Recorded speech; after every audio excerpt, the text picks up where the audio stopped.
Hi friends, welcome to toppers world. ഇന്നത്തെ നമ്മുടെ class 6ാം ക്ലാസ്സിലെ സാമൂഹ്യശാസ്ത്രമാണ്, സോഷ്യൽ സയൻസ്. പുതിയ ടെക്സ്റ്റ് ബുക്കാണ്. അതിലെ ആദ്യ ചാപ്റ്ററാണ് നമ്മളിന്ന് ഡിസ്കസ് ചെയ്യാൻ പോകുന്നത്.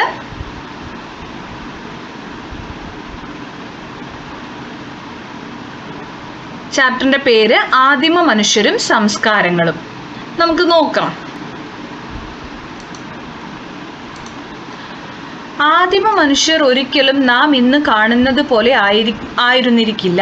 പകുതി കുരങ്ങും പകുതി മനുഷ്യനുമായിരുന്ന അവർ ഏതാണ്ട് കുരങ്ങിനെ പോലെ തന്നെ ജീവിച്ചിരിക്കണം. ജർമ്മനിയിൽ ഹൈഡൽബർഗ് എന്ന പട്ടണത്തിൽ ഒരു പ്രൊഫസറെ കാണാൻ നമ്മൾ പോയത് നിനക്ക് ഓർമ്മയുണ്ടോ? ജന്തുക്കളുടെ അവശിഷ്ടങ്ങൾ സൂക്ഷിച്ചിട്ടുള്ള ഒരു കാഴ്ച ബംഗ്ലാവ് അദ്ദേഹം നമുക്ക് കാണിച്ചു തന്നു. അതിൽ വിശേഷിച്ച് ഒരു തലയോട് അദ്ദേഹം ഒരു ഇരുമ്പ് പെട്ടിയിൽ ഭദ്രമായി സൂക്ഷിച്ചിരുന്നുവല്ലോ. അത് ഒരു ആദിമ മനുഷ്യന്റെ തലയോടാണത്രേ. ആ ആദിമ മനുഷ്യനെ ഇപ്പോൾ ഹൈഡൽബർഗ് മനുഷ്യൻ എന്നാണ് പറഞ്ഞു വരുന്നത്. ആ തലയോട് ഹൈഡൽബർഗ് എന്ന പട്ടണത്തിനു സമീപം ഒരു ദിക്കിൽ കുഴിച്ചപ്പോൾ കണ്ടുകിട്ടിയത് കൊണ്ടാണ് ആ പേര് വന്നത്. ഇത് എന്താണെന്നറിയാമോ? ഒരു അവലംബമാണ്. ജവഹർലാൽ നെഹ്റു എഴുതിയതാണ്. ഒരു അച്ഛൻ മകൾക്കയച്ച കത്തുകൾ എന്നുള്ള അതിൽ നിന്ന് എടുത്തിട്ടുള്ള ഒരു അവലംബമാണ്. അപ്പോൾ ഇതിൽ നിന്ന് നമുക്ക് ആദിമ മനുഷ്യനെ കുറിച്ച് മനസ്സിലാക്കാൻ പറ്റും. ആദിമ മനുഷ്യൻ്റെ പേര് അവർ കൊടുത്തിരിക്കുന്നത് ഹൈഡൽബർഗ് മനുഷ്യൻ എന്നാണ്. കണ്ടല്ലോ. അപ്പോൾ നമുക്കിനി നോക്കാം. ഒരു അച്ഛൻ മകൾക്കയച്ച കത്തുകൾ എന്ന ജവഹർലാൽ നെഹ്റുവിൻ്റെ പുസ്തകത്തിലെ ഒരു ഭാഗമാണ് നിങ്ങൾ വായിച്ചത്. ഇതിൽ ജവഹർലാൽ നെഹ്റു പരാമർശിക്കുന്ന ചരിത്ര ശേഷിപ്പ് എന്താണ്? ഈ മനുഷ്യൻ തന്നെയാണ് ആ ചരിത്ര ശേഷിപ്പ്, ആദിമ മനുഷ്യൻ്റെ തലയോട്, അല്ലേ? ഇത് എവിടെ നിന്ന് ലഭിച്ചു എന്നാണ് അദ്ദേഹം സൂചിപ്പിക്കുന്നത്? ജർമ്മനിയിലെ ഹൈഡൽബർഗ് എന്ന പട്ടണത്തിന് സമീപത്തു നിന്ന്. ആദിമ മനുഷ്യന്റെ ഈ ചരിത്രശേഷിപ്പിന് ലക്ഷക്കണക്കിന് വർഷങ്ങൾ പഴക്കമുണ്ടെന്നാണ്. ഇത്രയേറെ വർഷങ്ങൾക്ക് മുമ്പ് ജീവിച്ചിരുന്ന മനുഷ്യരെക്കുറിച്ചോ ആ കാലഘട്ടത്തെക്കുറിച്ചോ നിങ്ങൾക്ക് ചിന്തിക്കാൻ കഴിയുന്നുണ്ടോ? അപ്പോൾ ആദിമ മനുഷ്യൻ പറഞ്ഞാൽ എത്രയോ നമ്മുടെ പൂർവികന്മാരാണല്ലേ, എത്രയോ വർഷങ്ങൾക്ക് മുമ്പ് ജീവിച്ചിരുന്ന ആള്. അതാണ് ഇപ്പോൾ കണ്ടുകിട്ടിയിരിക്കുന്നത് കേട്ടോ. അതിന് കൊടുത്തിരിക്കുന്ന പേരെന്താ? ഹൈഡൽബർഗ് മനുഷ്യൻ. ഓക്കെ, ഇനി പൂർവികരെ കണ്ടെത്താം. സീനു തൻ്റെ കുടുംബത്തിലെ മുൻ തലമുറകളിലെ അംഗങ്ങളെ ഉൾപ്പെടുത്തി തയ്യാറാക്കിയ കുടുംബവൃക്ഷം ശ്രദ്ധിക്കൂ. ഇതാണ് ആ കുടുംബവൃക്ഷം. ഇതുപോലെ നിങ്ങളുടെ കുടുംബത്തിലെ എത്ര തലമുറകളെക്കുറിച്ചുള്ള വിവരങ്ങൾ നിങ്ങൾക്ക് കണ്ടെത്താൻ കഴിയും. ഇങ്ങനെ അനേകായിരം തലമുറകൾ പിറകോട്ട് പോകാൻ കഴിഞ്ഞാൽ നമുക്ക് ആദിമ മനുഷ്യരിൽ ചെന്നെത്താം. അപ്പം നമുക്ക് ആകെ നമ്മളുടെ അച്ഛനമ്മ, അവരുടെ അച്ഛനമ്മമാർ, വേണമെങ്കിൽ അവരുടെ അച്ഛനമ്മമാർ, വേണമെങ്കിൽ ഒരു ജനറേഷൻ കൂടി നമുക്ക് കണ്ടുപിടിക്കാൻ പറ്റും, അല്ലേ? അതിന് മുന്നോട്ട് ചോദിച്ചു കഴിഞ്ഞാൽ നമുക്ക് അറിയില്ല. പക്ഷെ അങ്ങനെ പോകുമ്പോൾ നമുക്ക് നമ്മുടെ തലമുറയിലെ കണ്ടുപിടിക്കാൻ പറ്റും കേട്ടോ. അടുത്തത് ഇവിടെ BCE CE. ഇതെന്താണെന്ന് നമുക്ക് നോക്കാം. കാലഗണന അനുസരിച്ച് ചരിത്രത്തെ 2 കാലഘട്ടങ്ങളായി വിഭജിച്ചിരിക്കുന്നു. പൊതുവർഷത്തിനു മുമ്പും ബിഫോർ കോമൺ ഇറ.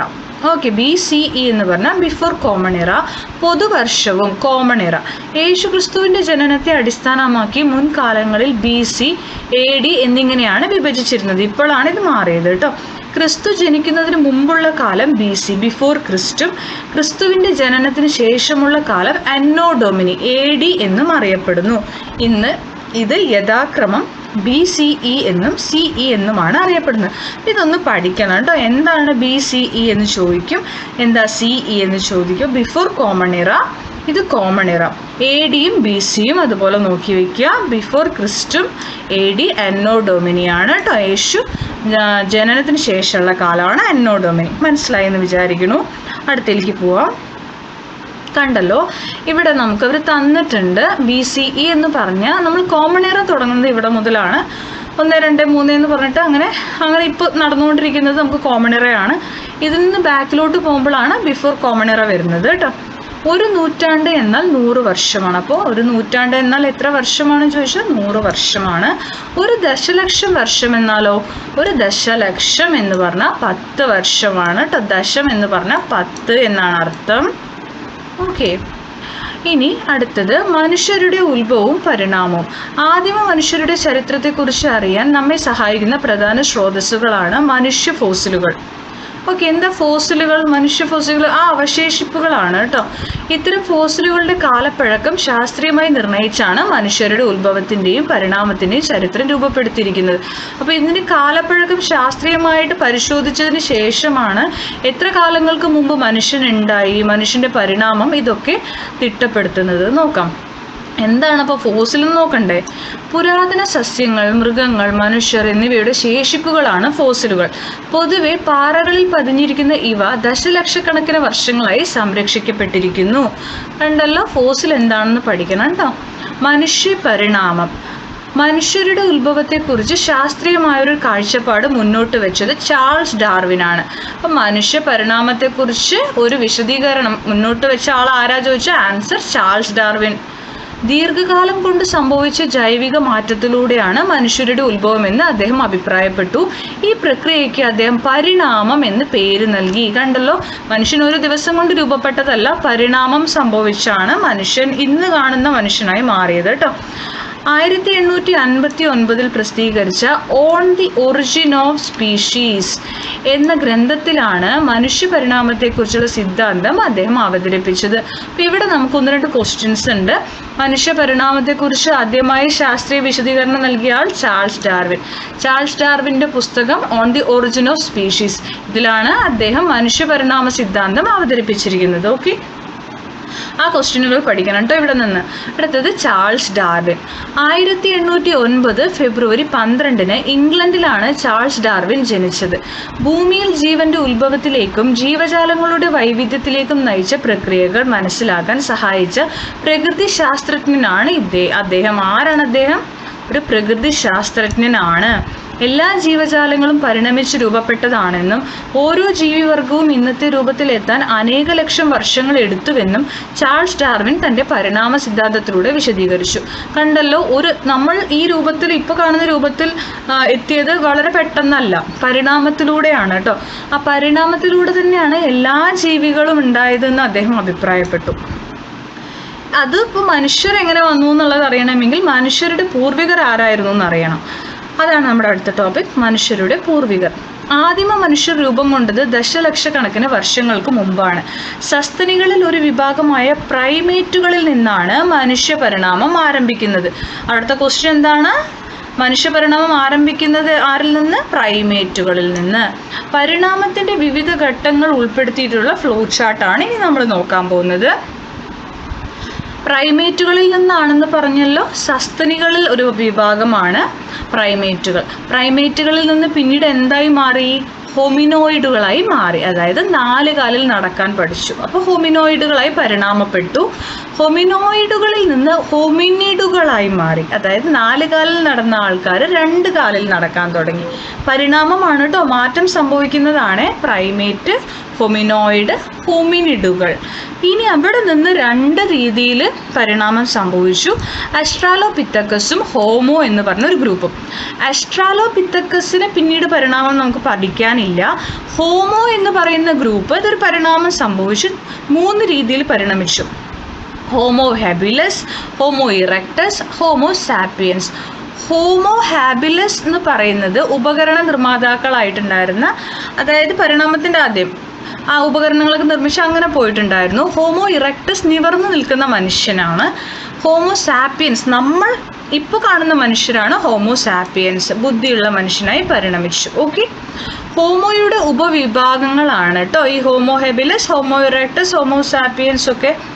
ഓക്കെ, അടുത്തത് മനുഷ്യവികാസത്തിൻ്റെ. അപ്പോൾ എങ്ങനെയാണ് മനുഷ്യൻ ഒരു വർഷം കൊണ്ടോ 2 വർഷം കൊണ്ടോ 10 വർഷം കൊണ്ടോ ആണോ മനുഷ്യൻ പരിണമിച്ചത്? അല്ല, അതിന് ഒരുപാട് വർഷങ്ങളുണ്ട്, ഒരുപാട് ഘട്ടങ്ങളുണ്ട്. അതാണ് നമ്മുടെ അടുത്ത ടോപ്പിക്ക്.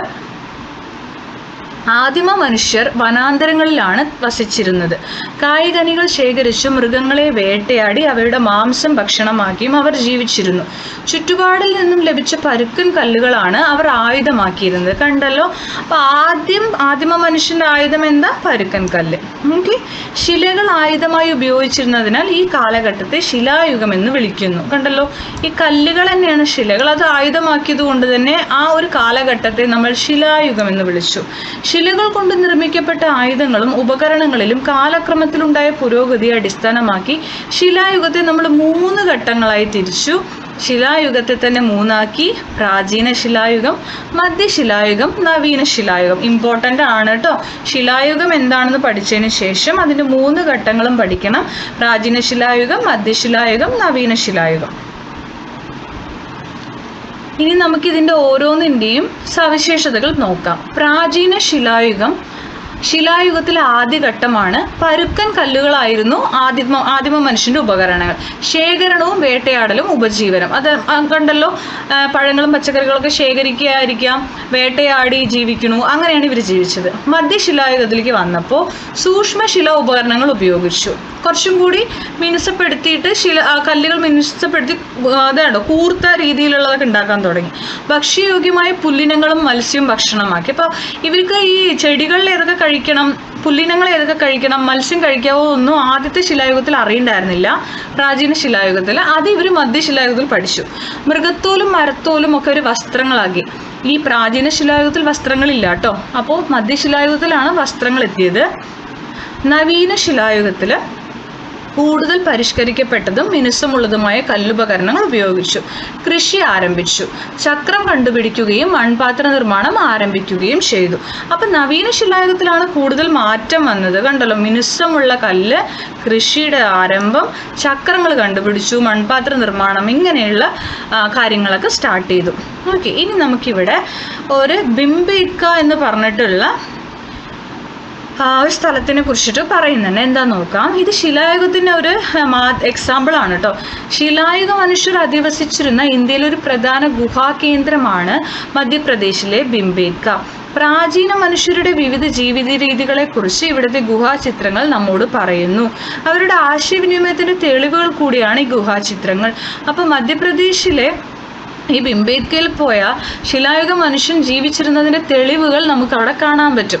അവിടെ ഗുഹയിൽ അവർ ഓരോ ചിത്രങ്ങളൊക്കെ വരച്ച് വെച്ചിട്ടുണ്ട്. അന്നത്തെ കാര്യങ്ങളാണ് ആ ഗുഹാചിത്രങ്ങൾ നമുക്ക് പറഞ്ഞു തരുന്നത് കേട്ടോ. ഇനി മനുഷ്യൻ കൃഷിയൊക്കെ ആരംഭിച്ചു എന്ന് പറഞ്ഞു അല്ലേ, നമ്മൾ നവീന ശിലായുഗത്തിൽ. കൃഷിയുടെ ആരംഭവും സ്ഥിരവാസവും. കൃഷിയുടെ ആരംഭം നവീന ശിലായുഗത്തിലാണെന്ന് നമ്മൾ കണ്ടു.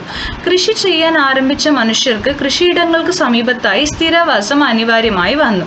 കൃഷി പരിപാലിക്കാനും കൃഷിയിടങ്ങളെ വന്യജീവികളിൽ നിന്ന് സംരക്ഷിക്കാനും മൃഗപരിപാലനത്തിനുമായി അവർ കൃഷിയിടങ്ങൾക്ക് സമീപത്തായി സ്ഥിരവാസം ഉറപ്പിച്ചു. കണ്ടല്ലോ, അപ്പം കൃഷി ചെയ്യാൻ ആരംഭിച്ച മനുഷ്യൻ, ഈ ചിത്രം നോക്കിയാൽ നിങ്ങൾക്ക് മനസ്സിലാവും.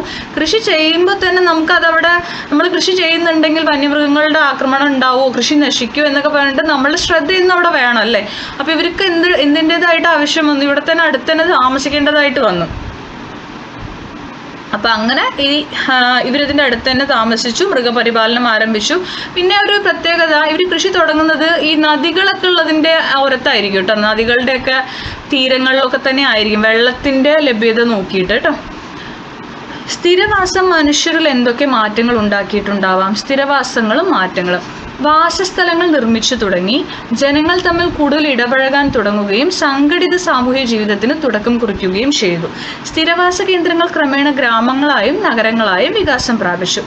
ഉണ്ടല്ലോ, നമ്മൾ ഒരു സെറ്റിൽഡ് ലൈഫ്, അതായത് സ്ഥിരമായിട്ട് വാസസ്ഥലങ്ങൾ, വീടൊക്കെ വെച്ച് താമസിക്കാനൊക്കെ തുടങ്ങി. അതുപോലെ ആളുകൾ തമ്മിൽ ഇടപഴകാൻ തുടങ്ങി. അതുവരെ അങ്ങനെ ഉണ്ടായിരുന്നില്ല, ഒരു സംഘടിത സാമൂഹിക ജീവിതം ഉണ്ടായിരുന്നില്ല. വേട്ടയാടി ജീവിക്കുന്നവർക്ക് സാമൂഹിക ജീവിതം ഇല്ലല്ലോ. പക്ഷെ ഇവരിങ്ങനെ സ്ഥിരവാസം ആരംഭിച്ചതൊക്കെ തുടങ്ങി.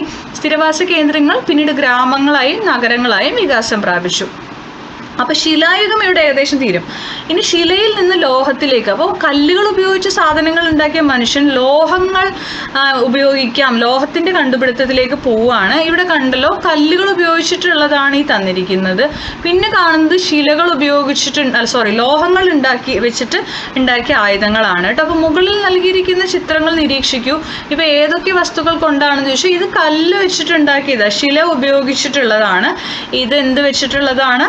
ലോഹങ്ങൾ ഉപയോഗിച്ചു കേട്ടോ. മിനുസമുള്ള കല്ലുകളാണ് ഇത്, ലോഹങ്ങളാണ്. മനുഷ്യർ ആദ്യം ഉപയോഗിച്ച ലോഹം ചെമ്പാണ് കേട്ടോ.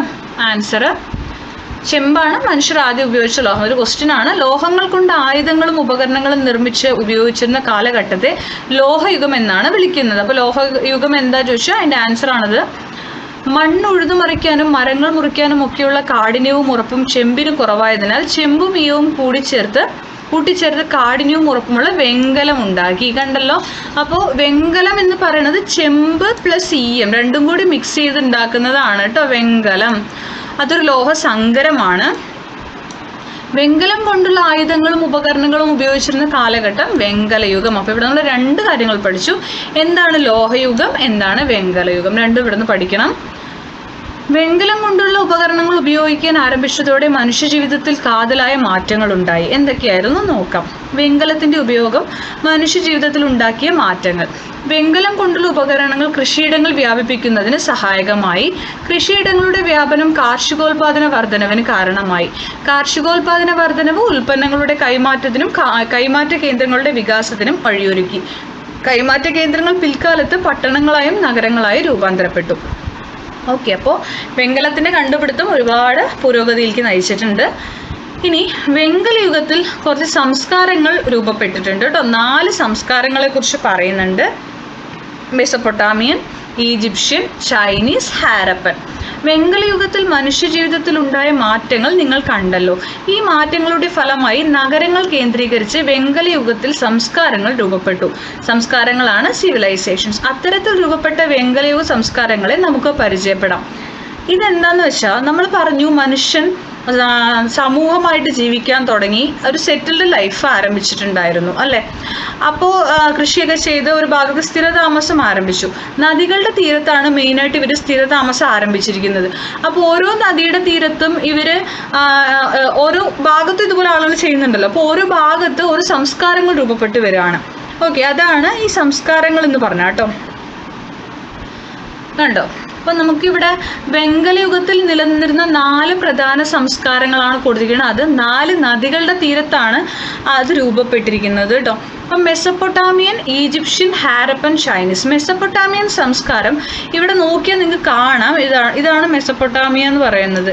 ഇവിടെ 2 നദികളാണ് ഉള്ളത്. 2 നദികളുടെ ഇടയിലാണ് ആക്ച്വലി ഇവർ സെറ്റിൽഡ് ലൈഫ് അല്ലെങ്കിൽ സ്ഥിരതാമസമൊക്കെ ആരംഭിച്ച ഒരു സംസ്കാരം രൂപപ്പെട്ട് വന്നിരിക്കുന്നത്. അപ്പോൾ ആ നദികൾ ഏതൊക്കെയാണെന്ന് ചോദിച്ചാൽ യൂഫ്രട്ടിസ് നദിയും ടൈഗ്രിസ് നദിയുമാണ്. Euphrates, Tigris. ഈജിപ്ഷ്യൻ സംസ്കാരമാണെങ്കിൽ ഏതാണ് ഈജിപ്ഷ്യൻ സംസ്കാരം? നൈൽ നദി. ഹരപ്പൻ സംസ്കാരമാണെങ്കിൽ സിന്ധു നദിയാണ്. ചൈനീസ് സംസ്കാരം ഹോയാങ്ഹോ നദി. ഓക്കെ, ഇമ്പോർട്ടൻ്റ് ആണത്.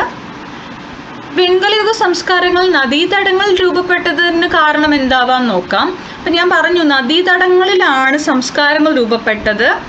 റീസൺ ഫലഭൂയിഷ്ടമായ മണ്ണ്. ഈ ഫലഭൂയിഷ്ടമായ മണ്ണുണ്ടെങ്കിൽ ഇവർക്ക് കൃഷി ചെയ്യാൻ എളുപ്പമല്ലേ. പിന്നെ നദി ഒഴുകുന്നുണ്ട്, ജലം ലഭിക്കും കൃഷി ചെയ്യാൻ. അനുകൂല കാലാവസ്ഥ. ഇതുകൊണ്ട് തന്നെയാണ് കേട്ടോ നദീതടങ്ങളിൽ സംസ്കാരങ്ങൾ രൂപപ്പെട്ട് വന്നത്. അപ്പോൾ നമുക്കതിൽ ആദ്യത്തെ സംസ്കാരമായ മെസപ്പൊട്ടാമിയൻ സംസ്കാരം നോക്കാം. ഏതൊക്കെ നദികൾക്കിടയിലാണ് മെസപ്പൊട്ടാമിയ സ്ഥിതി ചെയ്യുന്നത്? നമ്മൾ പറഞ്ഞു യൂഫ്രട്ടിസ് നദിയും ടൈഗ്രിസ് നദിയും.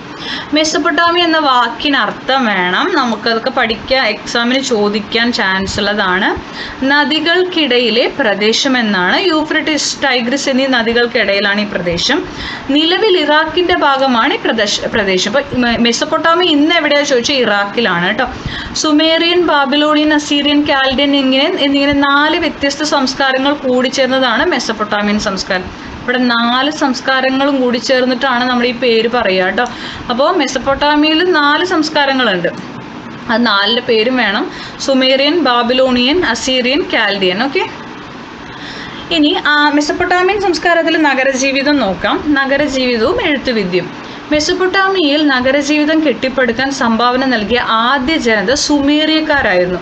സുമേറിയ എന്ന് പറഞ്ഞ സ്ഥലത്തുള്ള സുമേറിയക്കാരായിരുന്നു നഗരജീവിതം കെട്ടിപ്പടുത്തത്. മെസപ്പൊട്ടാമിയൻ സംസ്കാരത്തിലെ പ്രധാന നഗരങ്ങളായിരുന്നു, അതിൻ്റെ പേരുകൾ വേണം കേട്ടോ. മെസപ്പൊട്ടാമിയൻ സംസ്കാരത്തിലെ പ്രധാന നഗരങ്ങളുടെ പേരേതൊക്കെയാ? ഊർ, ഉറൂക്ക്, ലഗാഷ്. ഓക്കെ, അപ്പോൾ 4 സംസ്കാരങ്ങളുടെ പേരും പഠിക്കണം, അവിടെ ഉണ്ടായിരുന്ന നഗരങ്ങളും. ഊർ, ഉറൂക്ക്, ലഗാഷ്. മെസപ്പൊട്ടാമിയക്കാരുടെ എഴുത്ത് സമ്പ്രദായത്തിൻ്റെ പേര് വേണം. ക്യൂണിഫോം ലിപിയാണ് കേട്ടോ. ഈ ലിപി വികസിപ്പിച്ചത് സുമേറിയക്കാരാണ്. ആപ്പിൻ്റെ ആകൃതി, വെഡ്ജ് ഷേപ്പ് ഇതാണോ, ഇതാണ് ആപ്പിൻ്റെ ആകൃതി കേട്ടോ. ആപ്പിൻ്റെ ആകൃതിയിലുള്ള ലിപിയായിരുന്നു. നമ്മുടെ പോലെ ലെറ്റേഴ്സ് അല്ല, അക്ഷരങ്ങളല്ല.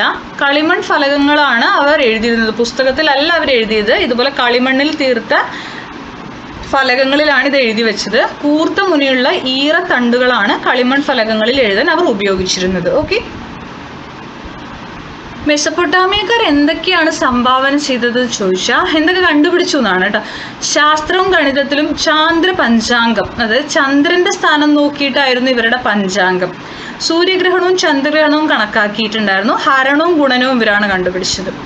പിന്നെ ഇവർ നിയമം സുമേറിയൻ ഭരണാധികാരിയായിരുന്ന ഡുങ്കിയുടെ കാലഘട്ടത്തിലാണ് നിയമങ്ങൾ ആദ്യമായി ക്രോഡീകരിക്കപ്പെട്ടത്. അപ്പോൾ അവിടെ നിയമങ്ങൾ ക്രോഡീകരിച്ചത് സുമേറിയൻ ഭരണാധികാരി ഡുങ്കിയുടെ കാലഘട്ടത്തിൽ.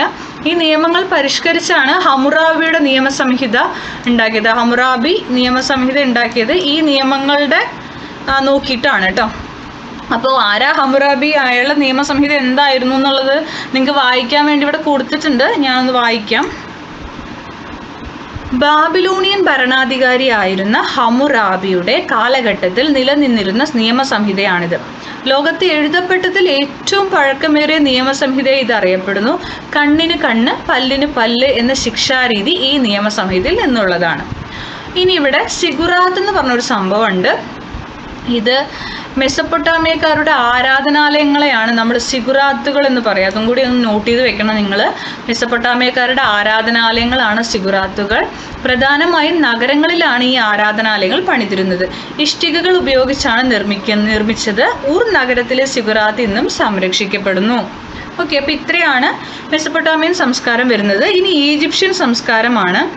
ഈജിപ്ഷ്യൻ സംസ്കാരം നിലനിന്നിരുന്ന പ്രദേശം നമുക്ക് ആ പിക്ചർ നോക്കി കണ്ടുപിടിക്കാനാണ് ഇവർ പറഞ്ഞിരിക്കുന്നത്. നൈൽ നദീ തടത്തിലാണ് ഈജിപ്ഷ്യൻ സംസ്കാരം നിലനിന്നിരുന്നത് എന്ന് നമ്മൾ അവിടെ പഠിച്ചിട്ടുണ്ടായിരുന്നു. ഇനി ഈജിപ്ഷ്യൻ സംസ്കാരത്തിലെ പ്രധാന നഗരം കെയ്റോ. ഈജിപ്തിലെ രാജാക്കന്മാർ അറിയപ്പെട്ട പേര് ഫറവോ എന്നാണ് കേട്ടോ. ഈ സംസ്കാരത്തിന്റെ പ്രധാന സവിശേഷത പിരമിഡുകളാണ്. കൃഷിയായിരുന്നു ജനങ്ങളുടെ പ്രധാന ജീവിതമാർഗം. അതെല്ലാം ക്വസ്റ്റ്യൻ ആണ് കേട്ടോ. കൃഷിയാണ് ജീവിതമാർഗം. കൃഷി ചെയ്തത് ഗോതമ്പ്, ബാർലി, തിന, പഴവർഗ്ഗങ്ങൾ, ചണം, പരുത്തിയൊക്കെയാണ്. നൈൽ നദീതടത്തിൽ സമൃദ്ധമായിട്ടാണ് ഇവർ കൃഷി ചെയ്തത്. ഈ കാർഷിക സമൃദ്ധിയാണ് നൈൽ നദീതടത്തിൽ ഒരു നാഗരിക സംസ്കാരം വളർന്നു വരാൻ ഇടയാക്കിയത്. അതിനാൽ ഈജിപ്തിനെ നമ്മൾ നൈലിന്റെ ദാനം എന്ന് വിശേഷിപ്പിക്കുന്നു. ഈജിപ്തിന്റെ പ്രത്യേകത അറിയാലോ, പിരമിഡുകൾ. പിരമിഡിന്റെ ഉള്ളിൽ മമ്മികളാണെന്ന് നമുക്കറിയാം. അപ്പോൾ ഈജിപ്ഷ്യൻ സംസ്കാരത്തിന്റെ പ്രധാന സവിശേഷതയാണ് ഫറവോമാരുടെ ശവകുടീരങ്ങളായ പിരമിഡുകൾ. അവിടുത്തെ രാജാക്കന്മാരാണ് ഈ ഫറവോമാർ. ഇവർ മരിച്ചു കഴിഞ്ഞാൽ എന്ത് ചെയ്യും? ഇതുപോലെ കെട്ടിയിട്ട് ആ പിരമിഡിനകത്താണ് വെക്കുക കേട്ടോ, കൊണ്ടിടുന്നത്. അപ്പോൾ അവരുടെ ശവകുടീരങ്ങളാണ്. ഗിസയിലെ മഹത്തായ പിരമിഡ് ഏറ്റവും വലുതും പ്രശസ്തവുമാണ്. മമ്മികൾ, മൃതദേഹം സുഗന്ധദ്രവ്യങ്ങൾ പൂശി അനശ്വരമായി സൂക്ഷിക്കുന്ന സമ്പ്രദായം ഈജിപ്തുകാർക്ക് ഉണ്ടായിരുന്നു. ഇപ്രകാരം സൂക്ഷിച്ചിരുന്ന മൃതദേഹമാണ് മമ്മി എന്നറിയപ്പെടുന്നത്. ഫറവോ ആയിരുന്ന തൂത്തൻഖാമന്റെ മമ്മിയാണ് ഇവയിൽ ഏറ്റവും പ്രശസ്തമായത്. പിരമിഡുകൾക്കുള്ളിലാണ് ഇത്തരം മമ്മികൾ സൂക്ഷിച്ചിരുന്നത്. കണ്ടല്ലോ, മൃതദേഹമാണ് മമ്മി എന്ന് അറിയപ്പെടുന്നത്. രാജാക്കന്മാരുടെ മൃതദേഹം ഇവരെന്താക്കും? ഇതുപോലെ മമ്മി ആക്കിയിട്ട് നന്നായി കവർ ചെയ്തിട്ട് അതിനകത്ത് പിരമിഡിനുള്ളിൽ കൊണ്ട് സൂക്ഷിക്കും. ഇതാണ് സംഭവം. തൂത്തൻഖാമൻ എന്ന് പറയുന്നത് അവിടുത്തെ ഒരു ഫറവോ രാജാവാണ് കേട്ടോ. അയാളുടെ മമ്മി ഈ റീസെൻ്റ് ആയിട്ട് കുറച്ച് വർഷങ്ങൾക്ക് മുമ്പ് അവർ ആ മമ്മി പുറത്തെടുത്തിട്ടുണ്ടായിരുന്നു. പുറത്തെടുത്തിട്ട് അത് തുറന്നു അവരത്. അതിൻ്റെ വീഡിയോസൊക്കെ യൂട്യൂബിലെല്ലാം കാണാൻ പറ്റും നിങ്ങൾക്ക്. തൂത്തൻഖാമൻ്റെ മമ്മി അവർ തുറന്നിട്ടുണ്ട്, പുറത്തേക്ക് എടുത്തിട്ടുണ്ടായിരുന്നു. അപ്പോൾ പിരമിഡുകൾക്കുള്ളിലാണ് ഇത്തരം മമ്മികളൊക്കെ സൂക്ഷിച്ചിരിക്കുന്നത് കേട്ടോ. ഇനി ഈജിപ്ഷ്യൻ സംസ്കാരത്തിൽ എഴുത്തുവിദ്യ ഏതാണെന്ന് നോക്കാം. അവരുടെ എഴുത്തുവിദ്യ എന്ന് പറയുന്നത് ഹൈറോഗ്ലിഫിക്സ് ആണ് കേട്ടോ. പുരാതന ഈജിപ്തുകാരുടെ എഴുത്തുലിപി ഹൈറോഗ്ലിഫിക്സ് ആണ്. ചിഹ്നരൂപവും അക്ഷരരൂപവും കൂടിച്ചേർന്ന ലിപിയാണ്. ചിഹ്നമുണ്ട്, അക്ഷരമുണ്ട്. വിശുദ്ധമായ എഴുത്ത് എന്നാണ് ഹൈറോഗ്ലിഫിക്സ് എന്ന വാക്കിനർത്ഥം. അപ്പോൾ അത് വേണം. ഹൈറോഗ്ലിഫിക്സ് എന്ന വാക്കിനർത്ഥം വിശുദ്ധമായ എഴുത്ത് എന്നാണ്. വലത്തുനിന്ന് ഇടത്തോട്ടാണ് ഇത് വായിക്കുക. നമ്മൾ വായിക്കുന്ന പോലെയല്ല, ഇടത്തുനിന്ന് വലത്തോട്ടല്ല, വലത്തുനിന്ന് ഇടത്തോട്ടാണ് അത്ര ഇവരുടെ ലിപി വായിക്കുക. അപ്പോൾ ഹൈറോഗ്ലിഫിക്സ് ആണ് വിശുദ്ധമായ എഴുത്ത്, ചിഹ്നവും അക്ഷരവും കൂടി ചേർന്ന ലിപി. അത്രയും അവിടെ നിന്ന് പഠിക്കണം. ഇനി ഈജിപ്തുകാരുടെ ശാസ്ത്രീയ നേട്ടങ്ങൾ നോക്കിയാൽ ഗണിതവും വൈദ്യശാസ്ത്രവും ഈജിപ്തിൽ പുരോഗതി കൈവരിച്ചിരുന്നു. മാത്സും മെഡിസിൻ ഒക്കെ കേട്ടോ. ഗണിതശാസ്ത്രത്തിലെ ജാമിതിക്ക് അടിസ്ഥാനമിട്ടത് ഈജിപ്തുകാരാണ്. ജിയോമെട്രി. ഓക്കെ, സങ്കലനം, വ്യവകലനം എന്നിവ ഇവരുടെ സംഭാവനകളാണ്. അപ്പോൾ നമ്മുടെ ആഡിഷൻ, കൂട്ടലും കുറയ്ക്കലും ഒക്കെ ഇവരുടെ സംഭാവനകളാണ്. അതൊക്കെ ഇവരെ കണ്ടുപിടിച്ചത്. 30 ദിവസം വീതമുള്ള 12 മാസങ്ങളോടൊപ്പം 5 ദിവസം കൂട്ടിച്ചേർത്ത 365 ദിവസങ്ങൾ അടങ്ങിയ ഒരു വർഷമാണ് ഇവരുടെ സൗരപഞ്ചാംഗത്തിൽ. കണ്ടല്ലോ, ഇവര് സൗരപഞ്ചാംഗം ആണ് ഇവരുടെ കലണ്ടർ. സോളാർ കലണ്ടറാണ്. നമ്മളവിടെ മെസ്സപ്പൊട്ടാമിയക്കാരുടെ ചാന്ദ്ര പഞ്ചാംഗം പറഞ്ഞിട്ടുണ്ടായിരുന്നു. ഒരു ചന്ദ്രനെ അടിസ്ഥാനമാക്കിയാണ്, പക്ഷെ ഈജിപ്തുകാർ സൂര്യനെ അടിസ്ഥാനമാക്കിയാണ് കലണ്ടർ തയ്യാറാക്കുക കേട്ടോ. അടുത്തത് ചൈനീസ് സംസ്കാരമാണ്. നമ്മൾ നേരത്തെ പറഞ്ഞു, നദി ഹൊയാങ്ഹോ നദിയുടെ തീരത്താണ് ഈ സംസ്കാരം. കൃഷിയാണ് ഇവരുടെ ഈ സംസ്കാരത്തിന്റെ അടിത്തറ. കൂടാതെ അവർക്ക് നെയ്ത്ത്, മൺപാത്ര നിർമ്മാണം, പട്ടുവസ്ത്ര നിർമ്മാണം എന്നിവയിലും വിദഗ്ധമായിരുന്നു. മികവുറ്റ വെങ്കല ശില്പങ്ങളൊക്കെ അവർ നിർമ്മിച്ചിരുന്നു. ഇവരുടെ എഴുത്ത് സമ്പ്രദായം എന്ന് പറഞ്ഞാൽ ചൈനക്കാരുടെ ഇടയിൽ പുരാതന കാലം മുതൽ തന്നെ എഴുത്ത് സമ്പ്രദായം നിലവിലുണ്ടായിരുന്നു. അക്ഷരങ്ങൾക്ക് പകരം ചിത്രങ്ങൾ ഉപയോഗിക്കുന്ന ചിത്രലിപിയാണ് ഇവരുടെ ലിപി. കണ്ടല്ലോ, ഇതുപോലെ ചിത്രങ്ങളായിരിക്കും പ്രചാരത്തിലുണ്ടായിരുന്നത്. കാലക്രമത്തിൽ അവർ ചിത്രങ്ങൾക്ക് പകരം ചിഹ്നങ്ങൾ രൂപപ്പെടുത്തി. മാറ്റങ്ങളോടെ ആ ലിപി ഇന്നും ചൈനയിൽ നിലനിൽക്കുന്നു. അപ്പോൾ ഇവിടുത്തെ ബോക്സ് ഫില്ല് ചെയ്യാനുള്ളതാണ്. മെസപ്പൊട്ടാമിയയുടെ യൂണിഫോം ലിപി, ആപ്പിൻ്റെ ആകൃതി, ഈജിപ്തുകാരുടെ ഹൈറോഗ്ലിഫിക്സ്, ചിഹ്നവും അക്ഷരവും കൂടി ചേർന്നത്, ചൈനക്കാരുടെ ചിത്രലിപി, ചിത്രങ്ങളാണ്. നെക്സ്റ്റ് സംസ്കാരമാണ് ഹാരപ്പൻ സംസ്കാരം. വെങ്കലയുഗത്തിൽ സിന്ധു നദീതടത്തിൽ നിലനിന്നിരുന്ന സംസ്കാരമാണ് ഹാരപ്പൻ സംസ്കാരം. ഏകദേശം BCE 2600 മുതൽ BCE 1900 വരെയാണ് ഈ സംസ്കാരത്തിന്റെ കാലഘട്ടമായി പൊതുവെ കരുതപ്പെടുന്നത്. ഹാരപ്പയാണ് ആദ്യമായി കണ്ടെത്തിയ നഗരം. അപ്പോൾ ഹാരപ്പൻ സംസ്കാരത്തിൽ കുറച്ച് നഗരങ്ങളുണ്ട്. അതിൽ ആദ്യത്തെ നഗരം ഹാരപ്പ തന്നെയാണ്. ആ പേരിൽ തന്നെയാണ് കേട്ടോ. അതിനാലാണ് ഈ സംസ്കാരത്തെ ഹാരപ്പൻ സംസ്കാരം എന്ന് വിളിക്കുന്നത്. അപ്പോൾ ഇതൊരു ക്വസ്റ്റ്യൻ ആണ്, എന്തുകൊണ്ട് ഹാരപ്പൻ സംസ്കാരം എന്ന് പേര് വന്നു ചോദിച്ചാൽ ഇതാണ് കേട്ടോ. കുറേ നഗരങ്ങളുണ്ട്, ആദ്യമായി കണ്ടെത്തിയ നഗരം ഹാരപ്പയാണ്. അതുകൊണ്ടാണ് ഈ സംസ്കാരം ഉടലെടുത്തത് സിന്ധു നദീ തീരത്തായതിനാൽ സിന്ധു നദീതട സംസ്കാരം എന്നും അറിയപ്പെടുന്നു. അതൊരു ക്വസ്റ്റ്യൻ ആണ്. സിന്ധു നദീതട സംസ്കാരം എന്നും അറിയപ്പെടുന്ന സംസ്കാരം ഹാരപ്പൻ സംസ്കാരമാണ്. നഗരങ്ങൾ കേന്ദ്രീകരിച്ചാണ് ഈ സംസ്കാരം വളർന്നു വന്നത്. അതിനാൽ ഇന്ത്യയിലെ ഒന്നാം നഗരവൽക്കരണം എന്ന് ഈ സംസ്കാരത്തെ വിശേഷിപ്പിക്കുന്നു. അപ്പോൾ ഇന്ത്യയിലെ ഒന്നാം നഗരവൽക്കരണം എന്ന് വിശേഷിപ്പിക്കുന്ന സംസ്കാരം ഏതാ ചോദിച്ചാൽ ഹാരപ്പൻ സംസ്കാരമാണ്. സിന്ധു നദിയുടെ സംസ്കാരം, ഇന്ത്യയിലെ ഒന്നാം നഗരവൽക്കരണം, ഇതെല്ലാം ഹാരപ്പൻ സംസ്കാരത്തിന്റെ പേരുകളാണ് കേട്ടോ.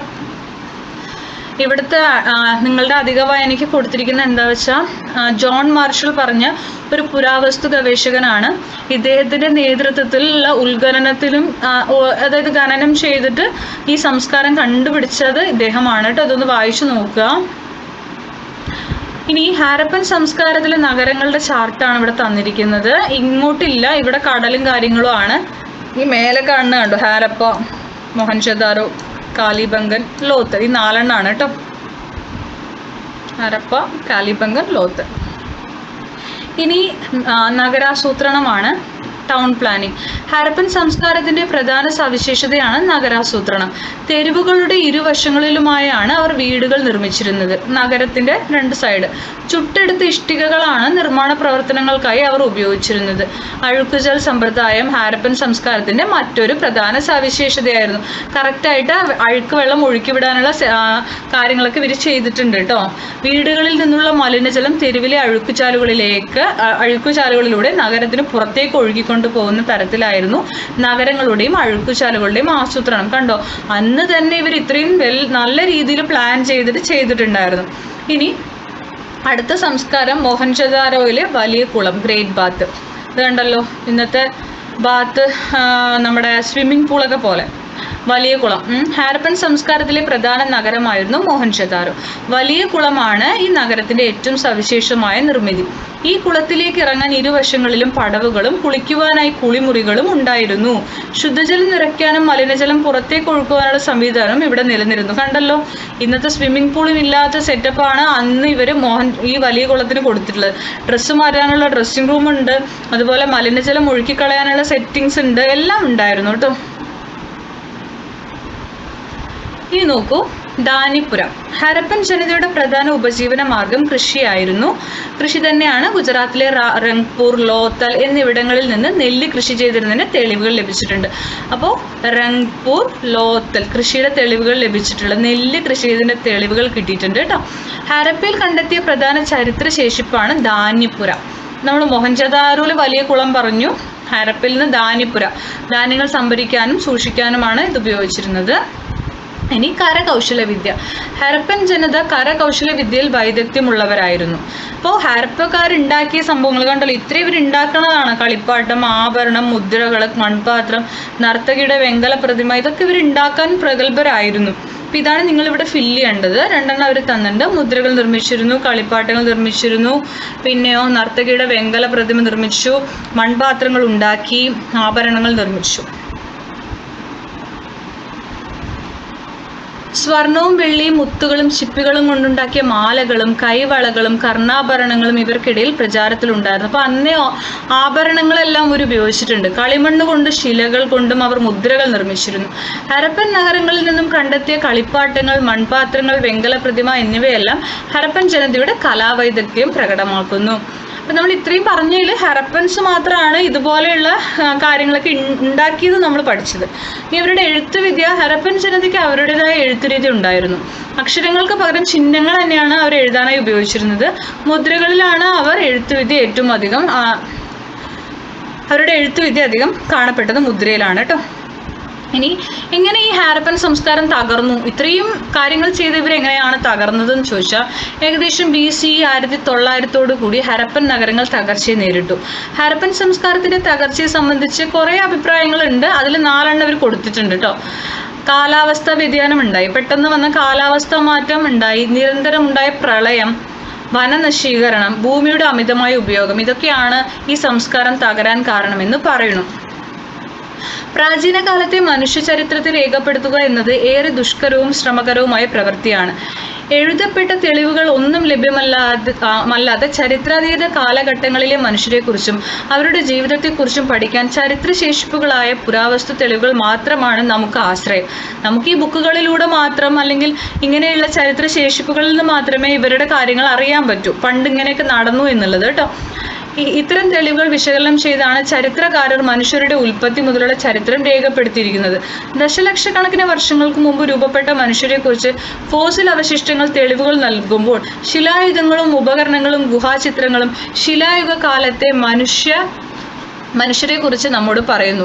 നവീന ശിലായുഗ കാലത്തെ കൃഷിയുടെ ആരംഭവും സ്ഥിരവാസ കേന്ദ്രങ്ങളുടെ വികാസവും മാനവ ചരിത്രത്തിലെ നാഴികക്കല്ലുകളായിരുന്നു. വെങ്കലയുഗത്തിൽ ലോകത്തിന്റെ വിവിധ ഭാഗങ്ങളിൽ രൂപപ്പെട്ട സംസ്കാരങ്ങൾ അക്കാലഘട്ടത്തിൽ മനുഷ്യർ കൈവരിച്ച നേട്ടങ്ങളുടെ ചരിത്രം നമുക്ക് കാട്ടിത്തരുന്നു. ശരിയാണല്ലേ? വെങ്കലയുഗത്തിൽ അവർ ഒരുപാട് കണ്ടുപിടുത്തങ്ങളൊക്കെ നടത്തി. പ്രാചീന സംസ്കാരങ്ങൾ രൂപപ്പെട്ട രീതികളും അറിവുകളുമാണ് ഇന്നത്തെ സംസ്കാരത്തിന്റെ അടിത്തറ. അപ്പോൾ പ്രാചീന സംസ്കാരങ്ങളിൽ രൂപപ്പെട്ട രീതികൾ ഇന്നത്തെ സംസ്കാരത്തിൻ്റെ അടിത്തറയാണ്. ഭൂതകാലത്തെക്കുറിച്ചുള്ള ഇത്തരം ഓർമ്മപ്പെടുത്തലുകൾ നമുക്ക് ഭാവിയിലേക്കുള്ള ചവിട്ടുപടിയാകും. നമ്മുടെ ചരിത്രം, നമ്മുടെ ഹിസ്റ്ററി എന്താണെന്നുള്ളത് ഇങ്ങനെയാണ് നമുക്ക് മനസ്സിലാക്കാൻ കഴിയുള്ളൂ. അപ്പോൾ ഇതാണ് നമ്മുടെ ചാപ്റ്റർ. ഇത്രയേ ഉള്ളൂ ചാപ്റ്റർ.